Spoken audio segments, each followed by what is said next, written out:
Amém. Boa noite, meus irmãos. É uma alegria muito grande estar com vocês aqui nessa noite. Queria agradecer desde já o carinho que eu recebi chegando aqui. Estou acompanhado de um carioca candidato a mineiro, Léo Maia, conhecido de vocês, está aqui e tem sido meu companheiro nessa viagem. Amém? Você pode se sentar, tomar o seu lugar. Nós vamos meditar na palavra de Deus e é muito estimulante falar em uma conferência sobre avivamento, porque avivamento não é um tema simples, pelo contrário, é um tema complexo. Avivamento tem vários ângulos, tem várias facetas, e falar de avivamento em uma única mensagem, de uma forma completa, é uma tarefa que eu creio não ser possível. Por exemplo, avivamento produz um misto de emoções, né, meu irmão? Em tempos de avivamento, nós sentimos tristeza. Tempos de avivamento são tempos de intenso quebrantamento. Em tempos de avivamento, são tempos em que nós choramos porque nos tornamos bastante conscientes do nosso pecado.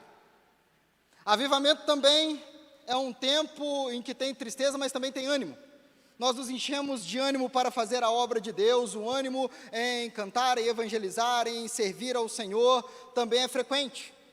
Avivamento é tempo de reverência, é tempo de temor, é tempo também de alegria, uma alegria intensa que não pode ser escondida. Então, o avivamento é um tema complexo e me alegra muito estar em uma conferência de avivamento, porque creio que é muito feliz termos aqui várias palavras sobre avivamento para a igreja. E pensando nessa complexidade, eu fiquei matutando lá, o que eu vou falar para os irmãos? Tudo bem, avivamento, mas qual será o direcionamento dessa palavra? E eu gostaria de convidar você a abrir a sua Bíblia no Salmo de número 126, um conhecidíssimo texto bíblico, que creio que será um instrumento nas mãos de Deus para tocar os nossos corações nessa noite.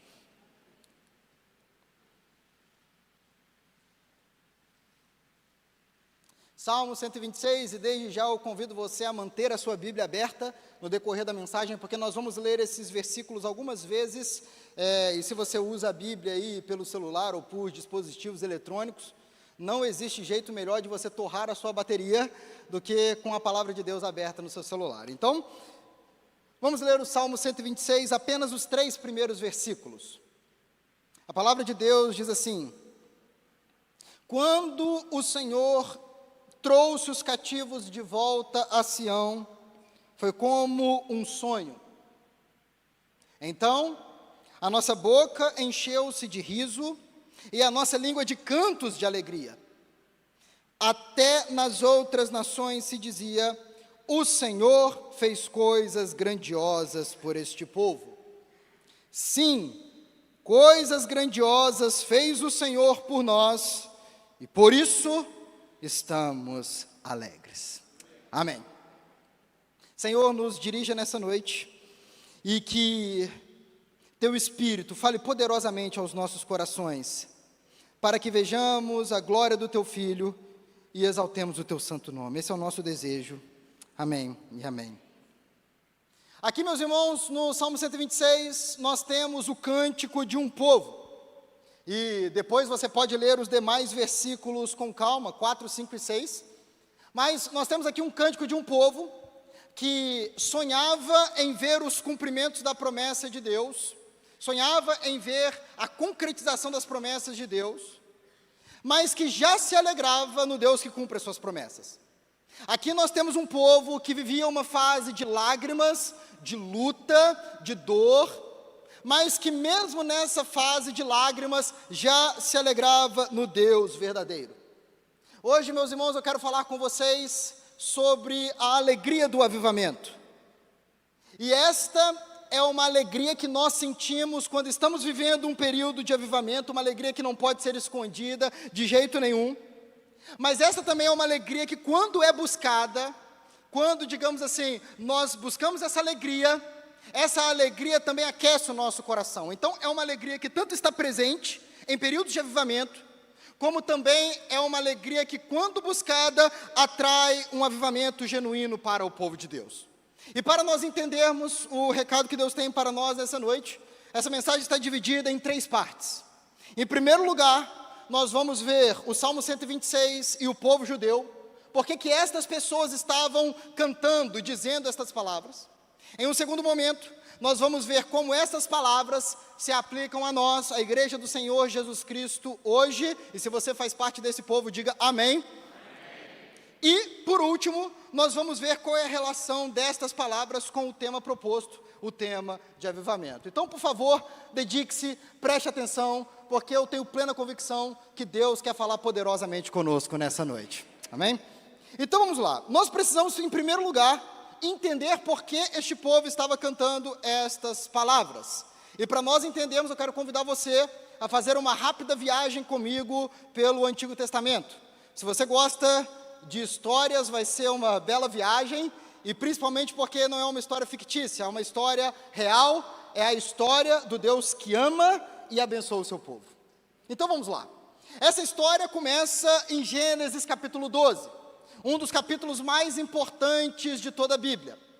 Ali, nós vemos que Deus chama um homem chamado Abrão, que mais tarde seria conhecido como Abraão, e Deus tira esse homem da sua casa e faz algumas promessas extraordinárias para esse homem. Ele diz assim: Abraão, de você eu vou gerar uma grande descendência, e eu vou te abençoar, e por meio dessa descendência, por meio deste povo que vai vir de você, todos os outros povos da terra, todas as outras nações da terra vão ser abençoadas. Deus promete gerar um grande povo de Abraão, abençoá-lo, e por meio desse povo, todas as outras nações da terra seriam abençoadas. Nós passamos um pouco as páginas da Bíblia e chegamos em Gênesis 15. E Deus avisa para Abraão que, apesar dessa grande descendência, apesar dessas grandes promessas que ele fez, o povo que viria de Abraão passaria 400 anos em escravidão, em cativeiro, e após esse período seria liberto. E você conhece a história. O tempo passa, muita coisa acontece, mas quando a gente chega lá no livro de Êxodo, as coisas acontecem exatamente como Deus falou. Os descendentes de Abraão, os hebreus, estão escravizados no Egito. E você sabe, o povo clama ao Senhor, Deus escuta o clamor do povo, e Deus tira o seu povo do Egito com o braço forte. Deus transforma água em sangue, Deus envia gafanhotos, piolhos, trevas, Deus mata o primogênito de todos os egípcios, Deus abre um caminho no meio do mar para o seu povo passar e afoga o exército do faraó neste mesmo mar. Deus liberta o seu povo. E por causa disso, Deus começa a se dirigir a este povo de uma forma especial. Quando nós chegamos em Êxodo capítulo 20, logo antes de Deus proferir os 10 mandamentos, Deus se dirige ao povo dizendo assim: eu sou o Senhor, o teu Deus, que te tirou do Egito, da terra da escravidão. O mesmo Deus que tirou Abraão da casa dos seus pais, é o mesmo Deus que tirou Israel do Egito, para que Israel fosse o seu povo. Deus separou Israel para ser o seu povo, um povo consagrado exclusivamente a Ele. E por ser o Deus que tirou Israel do Egito, por ser o Deus que salvou Israel com graça e amor, Deus exige deste povo lealdade absoluta. Deus exige deste povo uma fidelidade inegociável. Deus diz: eu sou o Senhor, o teu Deus, que te tirou da terra do Egito, da terra da escravidão. E logo depois o primeiro mandamento é: não terás outros deuses diante de mim. Não farás para ti nenhuma imagem, não se prostrem diante delas, porque eu, o Senhor, o teu Deus, sou Deus zeloso. Deus não iria admitir que Israel adorasse nenhum outro Deus que não fosse o Deus verdadeiro. Deus guia o povo pelo deserto, e quando o povo está prestes a entrar na terra prometida, Moisés avisa o povo. Você pode ler na sua casa depois o capítulo 28 do livro de Deuteronômio. Nós temos ali a aliança que é feita com Israel. E o aviso é bem claro. É dito assim: Moisés avisa o povo: se vocês obedecerem, se vocês forem fiéis ao Senhor, os seus filhos serão abençoados. Tudo irá bem com vocês. as colheitas vão vir no tempo certo, os seus rebanhos vão prosperar, eu vou enviar chuvas sobre a terra, eu vou derrotar os inimigos de vocês, eu os abençoarei na terra que eu estou dando para vocês. Mas o outro lado da moeda também é mostrado. Por meio de Moisés, Deus avisa: se vocês não obedecerem o Senhor, que tirou vocês do Egito com amor, eu mesmo, o próprio Deus, vou me levantar para destruir vocês. Deus avisa: eu vou enviar doenças, eu vou fechar os céus para que a chuva não venha sobre a terra, e eu vou entregar vocês nas mãos dos seus inimigos. Deus avisou. O povo entrou na terra, e a boa notícia é que a primeira geração que ali entrou permaneceu fiel ao Senhor, não se prostrou diante de falsos deuses. Só que em Juízes capítulo 2, nós temos ali um versículo apavorante, triste. Juízes capítulo 2, versículo 10, diz que surgiu uma nova geração que não conhecia o Senhor, que não amava o Senhor. A geração que nasceu na terra, a geração que não viu os grandes milagres de Deus, que não viu as grandes obras de Deus, fez aquilo que não deveria fazer. Começou a adorar Baal, começou a adorar Camus, começou a adorar os deuses das nações vizinhas. E como eu já disse aqui, Deus tinha avisado de forma bem clara. Deus tinha prometido entregar Israel nas mãos dos inimigos se eles fossem infiéis para com o Senhor. E Deus é fiel. As pessoas gostam de repetir essa frase o tempo todo, mas não têm ciência de que isso também vale para o juízo de Deus. Deus é fiel. Ele prometeu que enviaria o juízo. E no livro de Juízes é exatamente isso que nós vemos. Deus permite que 7 nações dominem sobre Israel e tragam grande sofrimento para Israel. E o livro de Juízes funciona como se fosse um ciclo. O povo abandona o Senhor, adora falsos deuses, e aí Deus entrega Israel na mão dos inimigos. E aí o povo sofre, clama ao Senhor, e Deus envia um juiz, um guerreiro, que liberta Israel das mãos dos inimigos. Só que assim que Israel é liberto, o que eles voltam a fazer? Eles voltam a adorar falsos deuses, os deuses das nações ao redor. E muito tempo passou em Israel e essa prática continuou acontecendo. Os reis vieram e Deus enviava os profetas. Deus enviava Elias, Isaías, Jeremias, Amós para alertar o povo, para abandonar o pecado e voltar à aliança, voltar a adorar um único Deus verdadeiro. Só que o povo não apenas fechava os ouvidos para a mensagem dos profetas, o povo não apenas ignorava os profetas, o povo não apenas continuava adorando falsos deuses, o povo chegava a matar os profetas. E até aqui nós vimos que Deus estava punindo o seu povo na terra. Eles ainda estavam na terra, para a qual foram após serem libertos do Egito. Só que, meus irmãos, chegou um tempo em que a idolatria no meio do povo de Deus foi tanta, em que o descaso para com Deus foi tanto, que o Deus verdadeiro decide expulsar o seu povo da terra. Por meio do profeta Jeremias, Deus diz palavras, mais uma vez, assustadoras. Deus avisa que Ele estaria trazendo do norte um povo, e que traria grande desgraça. Deus avisa o seguinte: as suas cidades vão ficar em ruínas, e sem habitantes. E Deus é fiel. O que Ele diz, Ele cumpre.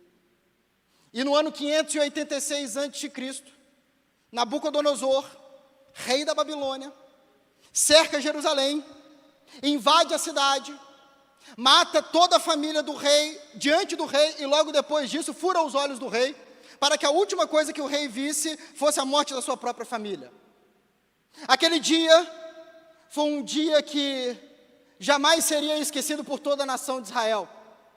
O templo foi incendiado, os edifícios da cidade foram destruídos, os muros foram derrubados. Segundo Crônicas, capítulo 36, diz que Nabucodonosor não poupou nem rapazes, nem moças, nem adultos, nem velhos.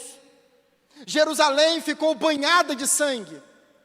E aqueles que não foram mortos foram levados como escravos para a Babilônia. E é incrível pensar isso. O mesmo Deus que tirou o povo da escravidão no Egito, agora é o mesmo Deus que está enviando Nabucodonosor para que o seu povo fosse escravo novamente. Deus derramou a sua ira exatamente como tinha prometido que faria. E para muitos, meus irmãos, ali era o fim da nação de Israel. Os poucos que foram para a Babilônia vão se casar por lá mesmo, vão se misturar com o povo de lá, e Israel vai acabar aí. É o fim. Só que, como eu já citei algumas vezes nessa mensagem, Deus é fiel. E Deus prometeu para Abraão que dele viria uma grande nação, e que por meio dessa nação, todas as outras nações da terra seriam abençoadas. Então, o fim de Israel não seria se misturando com outros povos na Babilônia. E 70 anos se passam. E nesses 70 anos, o cenário político mundial tem uma alteração. O império da Babilônia entra em decadência e surge um novo império, o Império Persa. Era a nova potência dominante da época. E uma das primeiras coisas que o novo imperador Ciro faz, está lá em Esdras capítulo 1. Ele emite um decreto que autoriza os judeus voltarem para a terra, voltarem para Jerusalém, e não somente isso, mas que reconstruíssem os muros, que reconstruíssem o templo onde Deus era adorado. Deus, meus irmãos, moveu o coração do rei, Deus moveu o coração do imperador, e de uma hora para outra, aqueles judeus estavam voltando para casa. Eles foram dormir escravos e acordaram como pessoas livres que poderiam voltar para a sua terra. A escravidão, de uma hora para outra, havia acabado. Aquela Jerusalém que foi queimada, que foi arrasada, que foi destruída, poderia ser habitada de novo. Cultos ao Senhor seriam novamente realizados na cidade de Jerusalém. Cânticos seriam escutados naquela cidade.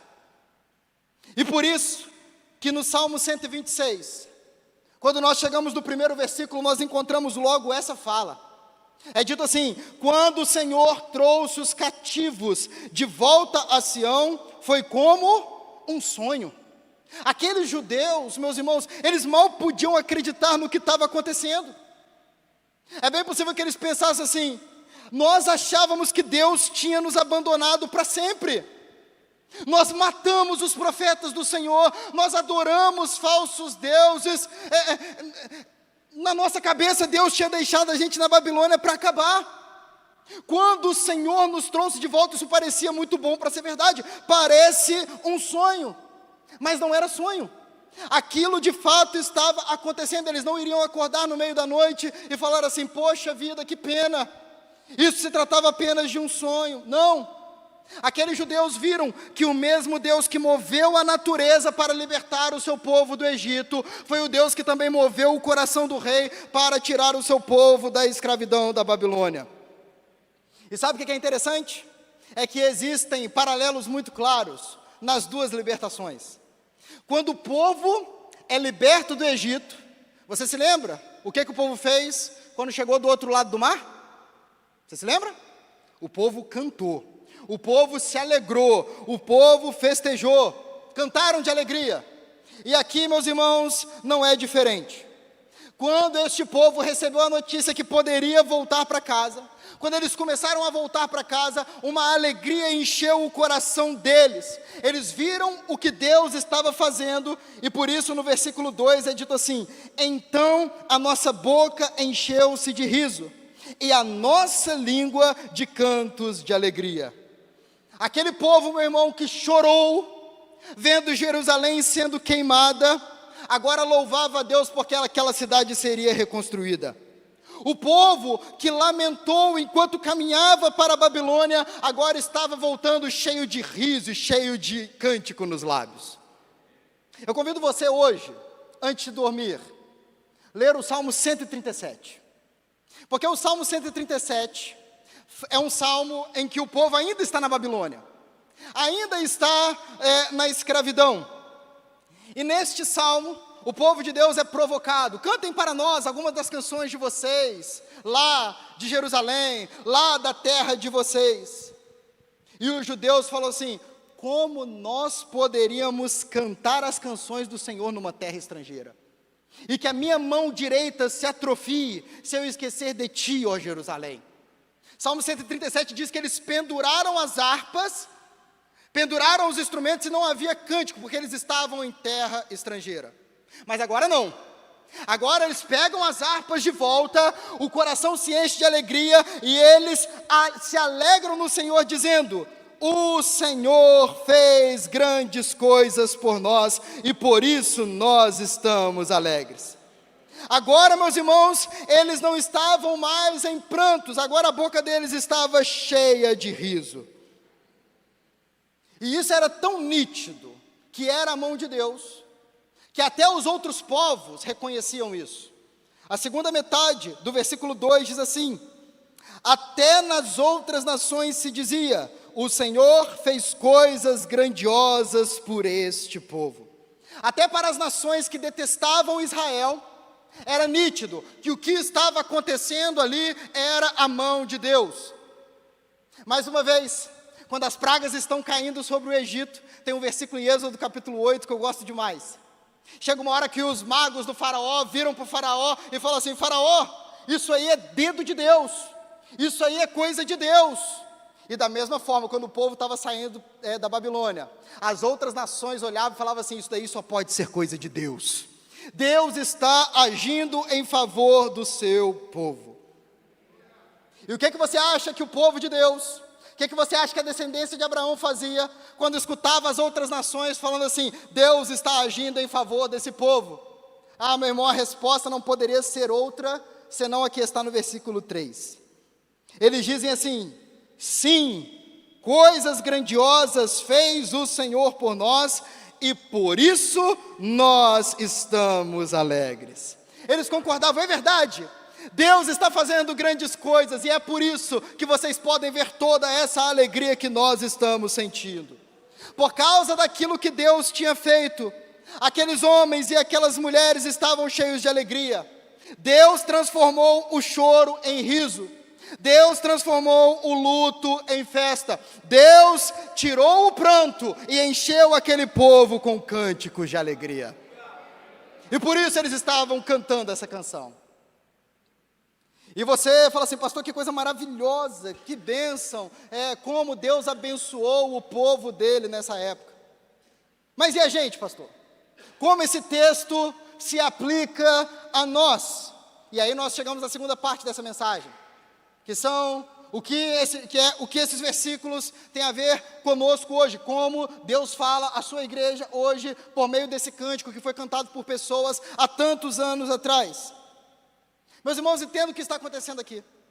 O povo está olhando para trás e se alegrando com a libertação que Deus tinha operado na vida deles. O povo estava alegre por causa daquilo que Deus tinha feito lá atrás, na vida deles.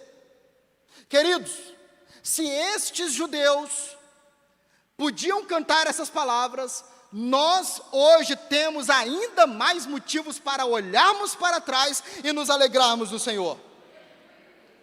Porque a libertação que Deus fez na nossa vida, meu irmão, é uma libertação muito maior do que aconteceu no Egito. É uma libertação muito maior do que aconteceu na Babilônia. Deus não nos livrou das mãos do faraó, Deus não nos livrou do exército de Nabucodonosor, Deus nos livrou das garras do próprio Satanás. Nós fomos libertos e podemos nos alegrar. Eu gostaria de explicar isso um pouco melhor.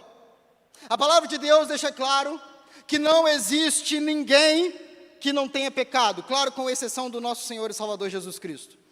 Romanos capítulo 3 diz: não há nenhum justo, não há nenhum sequer, não há ninguém que busque a Deus, todos pecaram contra Deus. E a palavra de Deus vai deixar claro que aquele que peca contra o Senhor se torna um escravo do pecado. Jesus diz isso em João capítulo 8, ele diz: todo aquele que vive pecando é escravo do pecado. Guarde isso no seu coração nessa noite. O homem longe de Deus é um escravo do pecado. Ele não consegue parar de desobedecer a Deus. Ele não consegue viver longe da influência de Satanás e seus demônios. O homem longe de Deus, ele não apenas caminha para o inferno, ele desce a ladeira, meu irmão, sem freio, rumo à condenação eterna. E essa um dia já foi a minha situação. Essa um dia já foi a sua situação. Talvez essa seja a situação de alguém que esteja aqui presente nessa noite. Todo cristão um dia já foi um escravo do pecado. Todo filho de Deus um dia já foi alguém escravizado. Um dia já foi alguém que precisava de libertação. Todos nós um dia já fomos rebeldes contra Deus, escravos do pecado. Eu tenho certeza, meu querido, que você consegue olhar para trás na sua vida e você consegue se lembrar de como um dia você já foi escravo do pecado, de como um dia você já foi controlado pelas suas vontades, de como um dia na sua vida a regra não era seja feita a tua vontade, mas a regra era seja feita a minha vontade. Quando nós olhamos para trás, nós sabemos, nós éramos escravos do pecado, nós estávamos presos no orgulho, na vaidade, nos vícios, na depravação sexual, na arrogância, nós estávamos presos na idolatria, nos olhos impuros, e nós estávamos tão escravizados, que se Deus não fizesse nada, se nós não tivéssemos um libertador, nós estaríamos perdidos para sempre. Se Deus não agisse na nossa história, o resultado não poderia ser outro. Nós terminaríamos condenados para todo sempre. Esse seria o nosso fim. Se Deus não agisse na nossa história, nós estaríamos perdidos para todo sempre. Nós precisávamos de um libertador. E eu tenho uma boa notícia para você. Deus enviou esse libertador. Se Deus não agisse na nossa história, estaríamos perdidos para sempre. Mas a boa nova é que Deus interviu na nossa história. Ele mudou a nossa história. Deus enviou o seu Filho ao mundo, e Jesus veio e disse em alto e bom som: se o Filho os libertar, vocês de fato serão livres. E foi exatamente para isso que Jesus veio. Jesus veio para libertar o seu povo. Jesus veio para arrancar as algemas do pecado. Jesus veio para prender aquele que nos prendia. Como o apóstolo João diz, Jesus veio para destruir as obras do diabo. E como Jesus fez isso? Como é que Jesus nos libertou da escravidão do pecado? Como Jesus nos livrou da condenação eterna? Ah, meu irmão, Ele não nos livrou da condenação eterna com ouro. Ele não nos livrou da condenação eterna com dinheiro. Ele não fez isso oferecendo animais em sacrifício. Ele não fez isso costurando um acordo político. Não! Jesus nos livrou da condenação eterna com o seu próprio sangue na cruz do Calvário. O apóstolo Pedro diz no primeiro capítulo da sua primeira carta, ele diz: vocês sabem que não foi por meio de ouro ou por meio de coisas perecíveis que vocês foram redimidos, foi pelo precioso sangue de Cristo Jesus. Ah, meu querido irmão, pelo precioso sangue de Cristo Jesus, toda a nossa dívida foi paga. Pelo precioso sangue de Cristo, nós podemos dizer, já não existe mais nenhuma condenação sobre nós. Foi pelo precioso sangue de Cristo que você foi comprado para pertencer a Deus. Foi por meio do precioso sangue de Cristo que você recebeu o perdão dos pecados. É por meio do precioso sangue de Cristo que nós estamos livres do pecado, livres da morte, livres do diabo, livres da condenação eterna. O Filho nos libertou e nós somos verdadeiramente livres.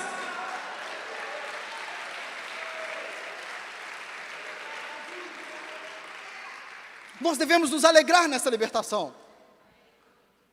Mais uma vez, na palavra de Deus nós vemos que Deus libertou o povo do Egito e levou o povo para a terra prometida. Aqui no Salmo 126 vemos que Deus tirou o seu povo da Babilônia e levou o seu povo de volta para Jerusalém. Só que em Colossenses capítulo 1, nós vemos a maior libertação da história. É dito que Ele nos transportou, nos tirou do império das trevas e nos transportou para o reino do seu Filho amado.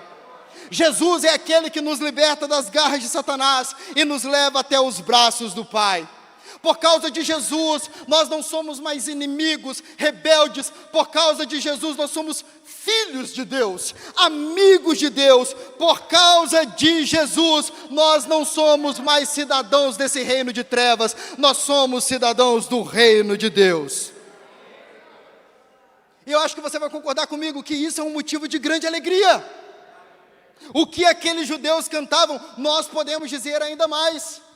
Quando o Senhor nos libertou, foi como um sonho. Parece bom demais para ser verdade. A gente olha para o nosso passado e a gente fala assim: Senhor, eu sou um pecador. Senhor, eu fui um rebelde contra Ti. E mesmo assim o Senhor veio me salvar.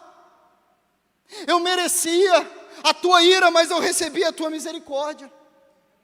Eu merecia o Teu ódio, mas o que eu recebi foi o Teu amor. Senhor, eu merecia o inferno, mas o que eu recebi foi o sangue precioso do Teu Filho. Senhor, isso parece um sonho, isso parece bom demais para ser verdade. Mas eu posso te dar uma notícia, meu irmão, não é um sonho. Deus de fato fez isso porque Ele nos ama. E quando a gente contempla tudo que Deus fez, meu querido, o resultado não pode ser outro. A nossa boca se enche de riso, e a nossa língua se enche de cânticos de alegria. A nossa boca se enche de riso quando nós lembramos que o pecado não pode mais nos dominar.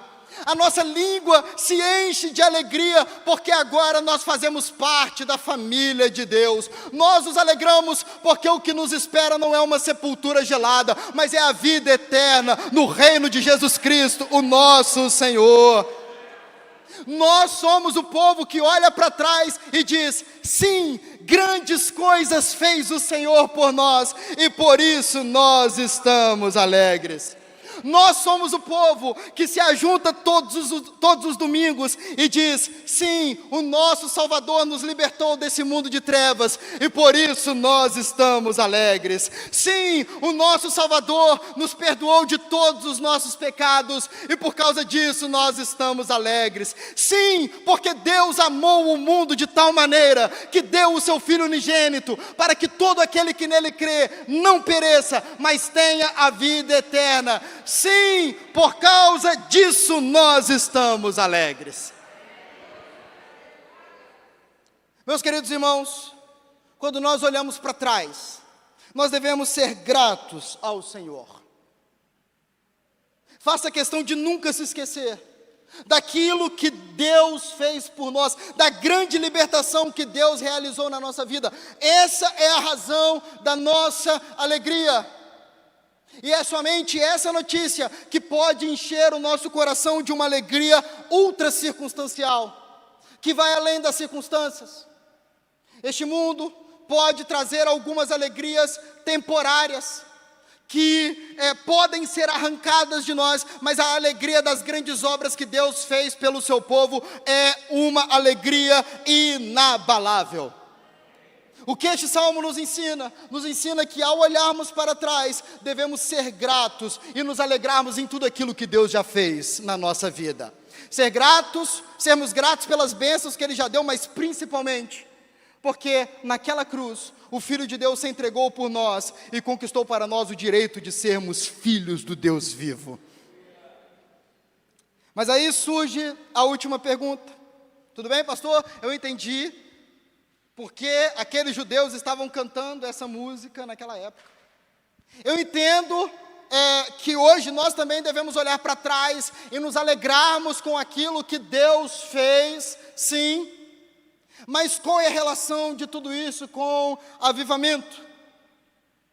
E meu irmão, eu digo que esse texto tem muito a ver com avivamento, porque eu creio de todo o meu coração que avivamentos acontecem ao pé da cruz. Eu creio com todo o meu coração que avivamentos acontecem quando o povo de Deus está com os olhos, com a mente, com o coração bem desperto para aquilo que Deus já fez, para aquilo que Deus está fazendo, para aquilo que Deus ainda vai fazer. Quando o povo de Deus está atento para as grandes obras que Deus já tem feito no nosso meio, meu irmão, avivamentos acontecem. Avivamentos acontecem ao pé da cruz. É ali, meu irmão, que surge o louvor genuíno. É ali que nós conseguimos contemplar o amor, a justiça, a santidade, a graça, a misericórdia, a bondade do nosso Deus. É aos pés da cruz que surge o quebrantamento genuíno.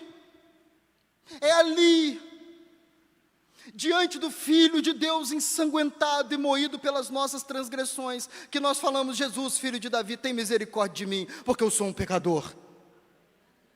É aos pés da cruz que surge ânimo. É ali que nós olhamos, se o meu Senhor foi crucificado, se o meu Senhor lavou os pés daqueles que iriam traí-lo, quem sou eu para me negar a dar tudo que eu tenho ao meu Senhor? E também é aos pés da cruz que nós encontramos a alegria da salvação. É ali aos pés da cruz, nesse espetáculo de amor e horror, que nós falamos, grandes coisas fez o Senhor por nós, e por isso nós estamos alegres. É ali aos pés da cruz, que o nosso coração se enche de certeza que os nossos pecados são perdoados. É ali que nós temos certeza que Deus nos ama. É ali que nós temos a certeza que somos filhos de Deus e que vamos viver eternamente na presença do nosso Pai. E quando essa alegria vem, meu irmão, avivamentos acontecem. Onde acontecem avivamentos, você pode observar, essa alegria está presente. E qual é o nosso dever nessa noite?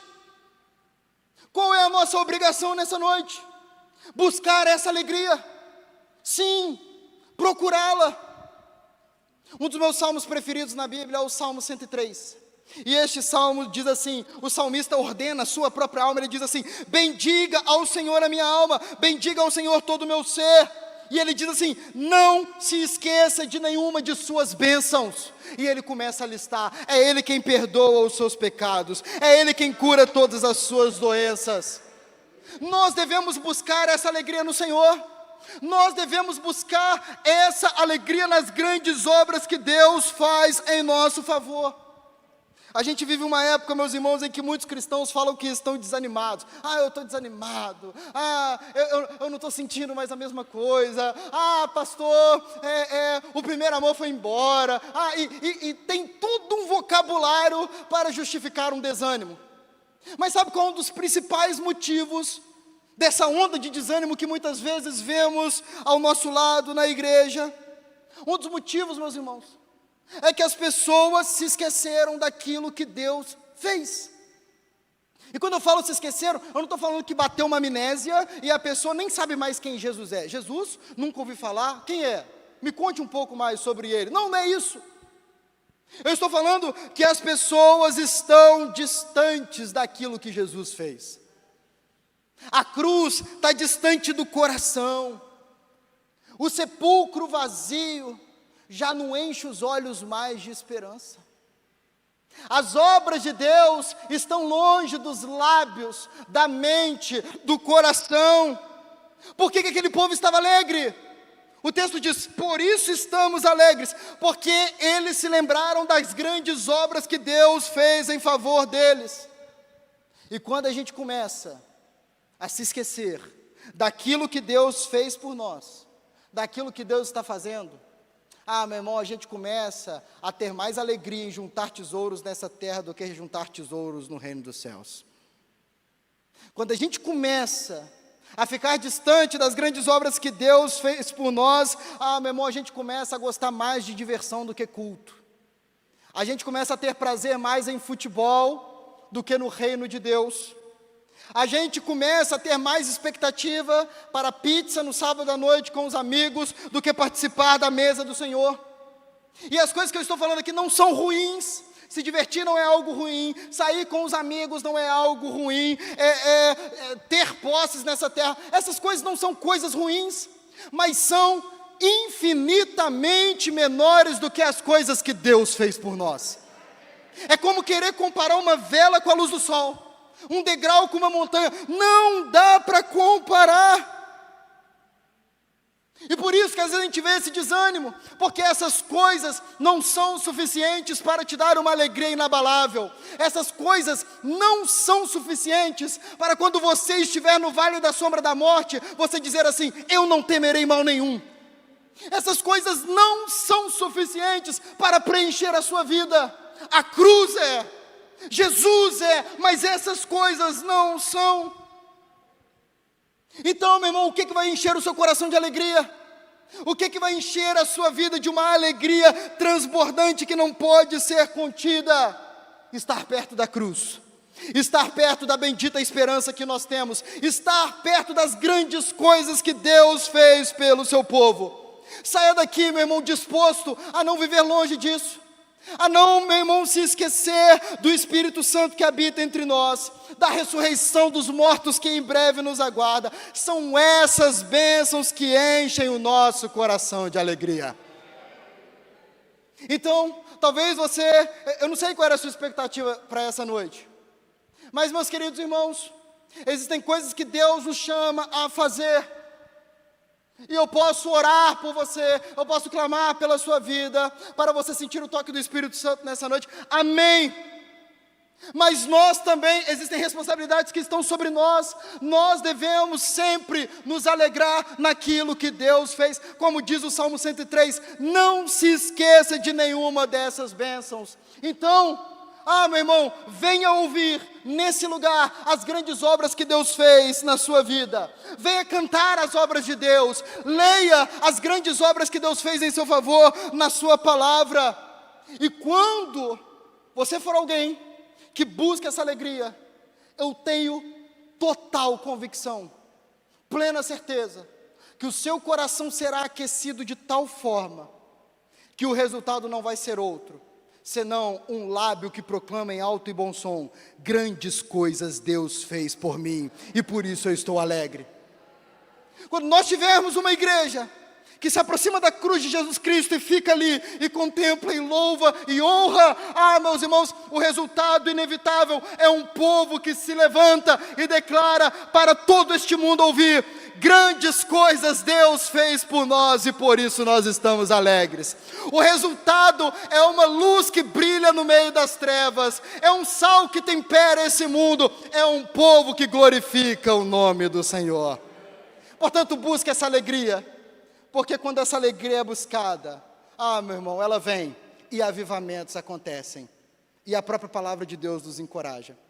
Eu termino essa mensagem com o texto do profeta Oséias, capítulo 6, versículo 3, que diz assim, conheçamos o Senhor, e o texto diz assim, esforcemo-nos por conhecê-lo, e tão certo como nasce o sol, ele aparecerá.